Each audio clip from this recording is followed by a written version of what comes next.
All right, so we're going to begin lesson 4, which the advent of a new age is a very fitting title for this lesson because we're going to finally start talking about the samurai. And when I say samurai, I'm talking about the warrior class, which begins to develop actually, believe it or not, during the Heian period. So we're going to talk about the Heian period. We're still on the Heian period, but uh, the focus of this chapter is going to be more on what's happening in the provinces and also the second half of the Heian period, how this classical, glorified period of Japanese history ends.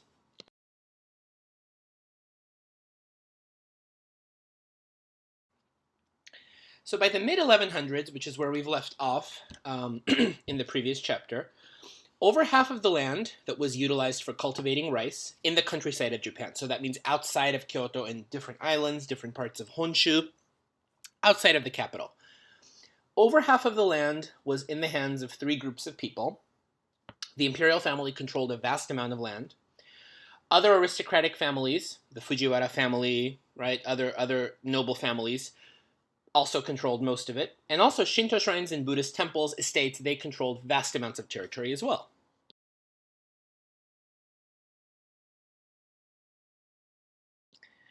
So this is how the imperial family and the aristocrats and the Buddhist temples were able to amass so much wealth, because they were able to control the income that was made from selling all the rice that was harvested and cultivated on these plantations. Okay, and these plantations and estates became huge. Eventually, they amassed a lot of land, a lot of wealth, and so in Japanese they're called shoen. Okay, the shoen system or shoen plantations are essentially huge plantations that were used for cultivating rice, and then the rice that was cultivated here was sold to Kyoto or to other parts of the country.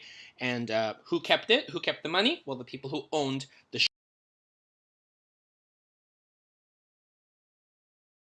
shoen. Okay, so this is an example of what a shoen looked like. You can see how much territory the plantations had. So you had like a little village in the middle where the farmers lived, where the peasants lived, and then all around it you had the rice paddies that were used for the actual cultivation. So these are huge. The shoen are not, little gardens they amass a lot of land and territory.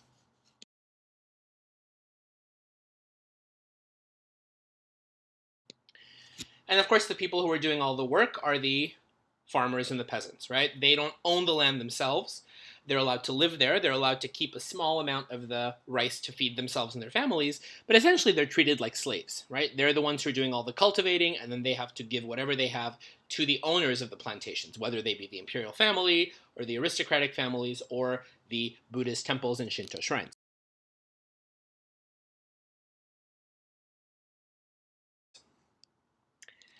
And this financial benefit was not enough for the upper classes because they wanted to make as much money as possible. So what they did is the government created a new law in the middle of the Heian period that made some of the shoen plantations tax exempt. Okay, so if you were a member of the following three groups, you did not have to pay any taxes on the money and income you earned from the shoen plantations. So if you were an imperial family, a member, right? Princes or a prince or minor member, cousin, doesn't matter. And if especially also if you were the retired emperor. Remember we talked about the retired emperor system, where an emperor would retire and then give the throne to his son, and then he would control power from behind the scenes in order to lessen the influence of the Fujiwara regions. The retired emperors also had their own shoen, so they didn't have to pay taxes on it. The aristocratic families, like the Fujiwara regents, they didn't have to pay taxes either. And finally, if you were a religious organization, a Shinto shrine or a Buddhist temple, you didn't have to pay taxes either. So basically, the most wealthy people in the country are the ones who don't have to pay any taxes on the money they earn from the shoen, right? So they get to keep everything and then some.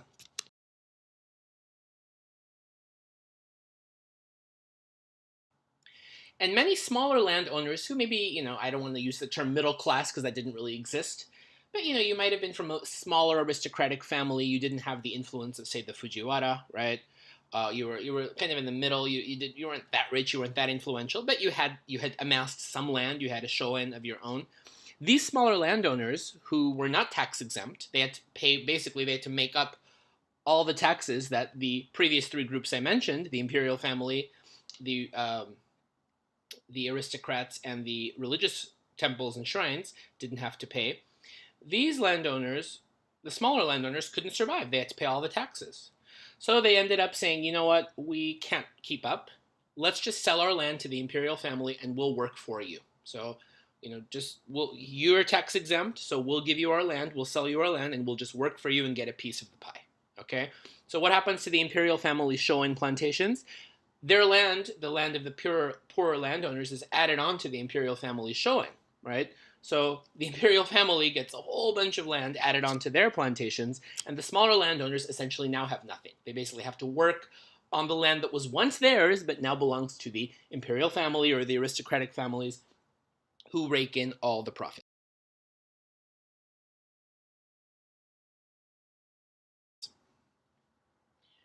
And, any shoen was basically a treasure trove because you have a lot of wealth that is accrued in these shoen rice plantations. Okay, they're worth a lot of money because you have people living there, you have all these rice plantations, you have a great amount of rice that's stored and sold, money that's stored. And, these estates, of course, are very, very far away from Kyoto. They're isolated because Kyoto is a cosmopolitan city. These shoen are in the countryside, okay? And the aristocrats and the imperial family, they're not going to be living in the shoen. Many of them never even went to the shoen. They knew that they owned this land, but they never went there. They had no interest in going to the countryside and watching the farmers or looking at the shoen.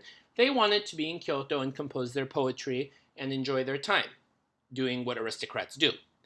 But someone needs to be at the shoen protecting the land because it's dangerous. It's far away from the city. There's robbers, there's burglars, there's people who would pillage. Someone needs to protect the shoen for them. Who is going to be in the countryside protecting the shoen plantations for the aristocrats while the aristocrats and the imperial family are having fun in Kyoto?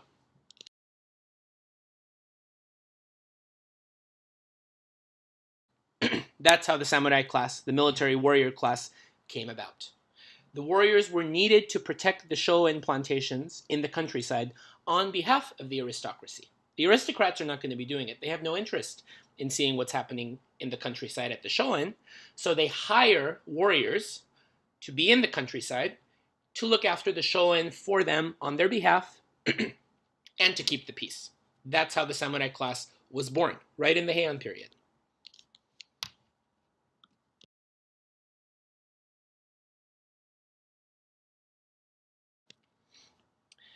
So I want to take a little step back and look at how this warrior class came about, okay, because it's quite unique compared to other countries. Back in the Nara period, the government had a system of conscription. In other words, there was a draft. So poor peasants would have to be drafted into the army, and they would use the crossbow in battle, very basic military force. Of course, the aristocrats and the imperial family are not sending their sons to war or to conscription, but peasants would have to send their children, their sons, off to be conscripted and be drafted, which worked for them because, less kids at home meant less mouths to feed, right? Food was already scarce. But conscription system did not work. It was very unsuccessful because nobody wanted to be there. Often the conscripts were malnourished, so the skill set was very poor. Morale was very low. And so in 792, 2 years before the capital was moved to Kyoto, the government decided to officially abandon conscription. They said, this isn't worth it, it's not working, we need a better system.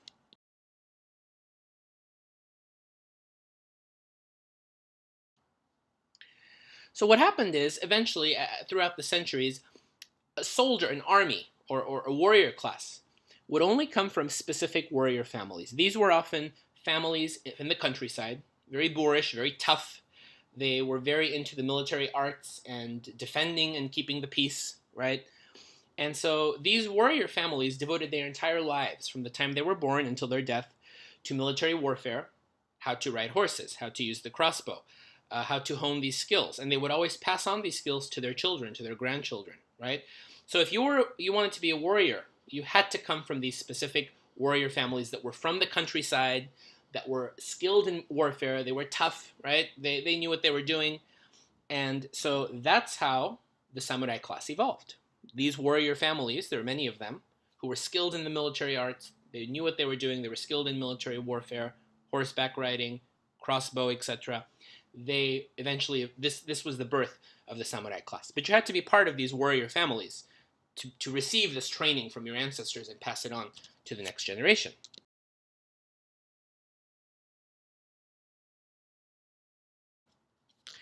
And so these early samurai, they used swords, they used the bow and arrow, and they used the horse in battle. And that's why early samurai, their profession was known as the way of the bow and the horse, because these are the two things they used in battle.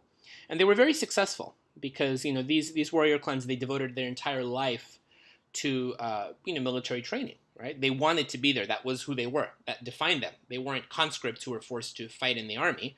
They were defined by their knowledge of the military arts. And so these samurai families who lived in the countryside, right? They were actually hired by the imperial family and aristocratic families like the Fujiwara to protect their shoen, because you want someone tough to protect the rice plantations for you in the countryside while you're in Kyoto. So we're going to have these samurai do it for us. You can't beat them. If you're a robber, you're going to be scared of going up against one of these warriors. So that's how the samurai class is born.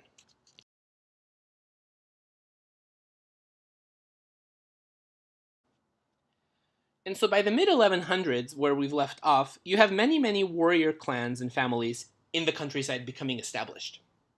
And they had just started off as being hired by the aristocrats to look after the shoen, right? Which they did very well. The crime rate was so low in the countryside because these samurai families in the countryside protected the shoen so well. But as a result of getting a good reputation, many of these families rose to pretty high levels in the countryside. They were almost like provincial governors in a sense, because if you lived in the countryside, you needed something done, you're going to want these warrior families on your side. And so the government in Kyoto sees that they could use the warrior families, and some of them were even promoted to provincial office. Instead of sending an aristocrat from Kyoto to go to the provinces and pretend like they knew what was going on, some members of the government said, hey, let's have these warrior clans who are already living in the provinces, they know what's going on in each province, let's give them provincial office, because they know the system better than anybody. So by the mid 1100s, these warrior clans become very, very established. They're pretty strong. Of course, in the countryside, not in Kyoto. Kyoto is still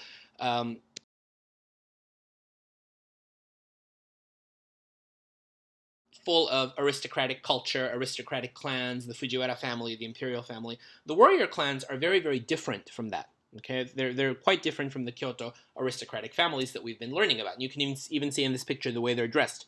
Of course, the aristocrats are on the left, the samurai, the warriors are on the right. You can tell that they're very different.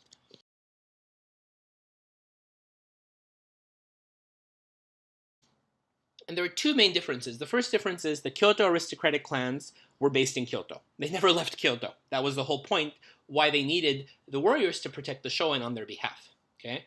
Warrior clans, on the other hand, didn't come to Kyoto initially. They had no interest in going there. They liked the countryside where they were born and raised, where their families had been born and raised. They had no interest in Kyoto. Okay? And the second reason is the warrior clans and the aristocrats had completely different hobbies. Okay?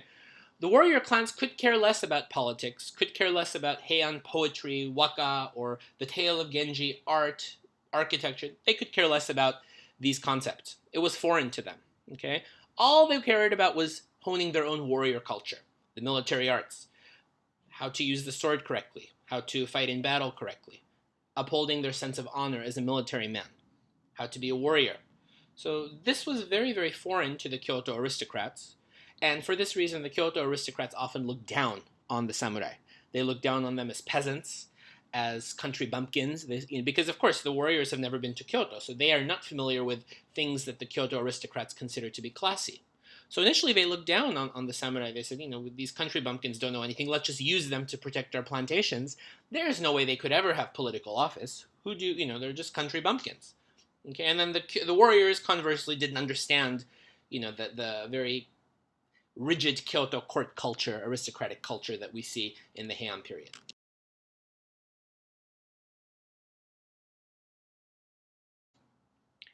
But by the mid-Heian period, you have two very, very famous and powerful warrior clans, and you'll be hearing their names a lot. So pay attention here. The first one is the Minamoto clan. They are also called sometimes as the Genji clan. This has nothing to do with the tale of Genji. Okay, it's completely unrelated. It's the name of this warrior samurai clan. And the Minamoto clan, you can see their crest on the top right. Each samurai family had a crest that was their emblem that represented their family. And this is the Minamoto's crest on the top right. The Minamoto clan was mostly based in eastern Japan, so very far from Kyoto, around the area of present-day Tokyo, okay, near Mount Fuji, where Mount Fuji is today. That area was where the Minamoto clan had a lot of influence.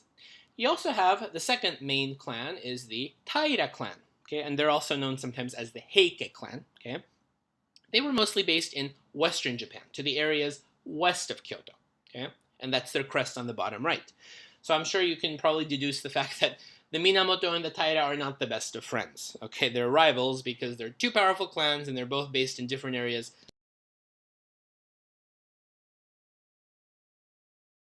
of the country, okay, and so there were very, very fierce rivals, okay.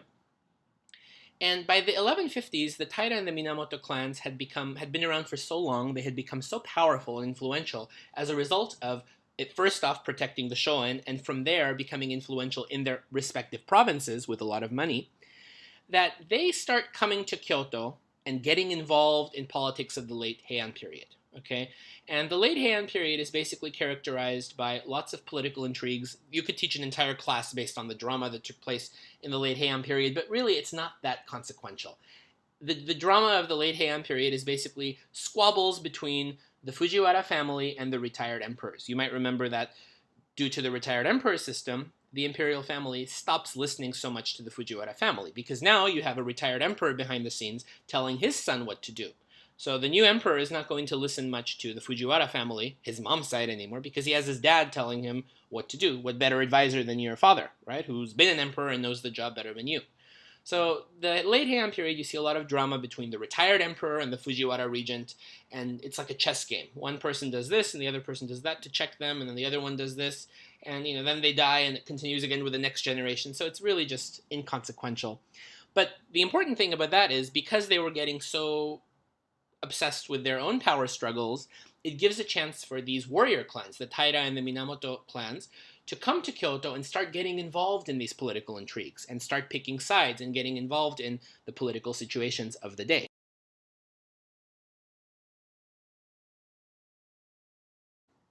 And so in the 1150s, right about the time when the Taira and the Minamoto, for the first time, come to Kyoto from the countryside and start getting involved in political matters, the Taira family was led by a very young and charismatic leader, Taira no Kiyomori. Okay, Kiyomori is his name. I'll refer to him as Kiyomori. He was very charismatic, but he had a big temper. He was righteous, and he believed that anyone opposed to him was automatically wrong. Okay? And then you have the Minamoto family is led by Minamoto no Yoshitomo. I'll refer to him as Yoshitomo. They were a similar age. Kiyomori and Yoshitomo were a few years apart. Yoshitomo was very kind, a very nice person, but like Kiyomori, he had no filter. So if he didn't like something, he would just say it. He was not able to control himself and would just say what he wanted, whereas Kiyomori had more of a temper. He was very vindictive. If you went against him, he would make sure you would be out, basically. So Kiyomori led the Taira family, and Yoshitomo led the Minamoto family.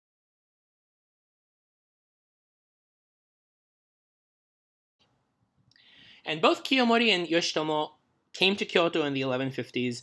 They became very involved in the court politics of Kyoto. One side would try to pull one to them, the other side would pull the other to them. Sometimes they'd be on the same side, sometimes they'd be on different sides. But the bottom line is they became involved in the political scene. However, they could never be friends. They were such fierce rivals that they could never put their differences aside and say, okay, we're both warriors, let's try to survive in this aristocratic society that is so foreign to us. They couldn't do that because of their egos and their rivalries. They were constantly at each other's throats.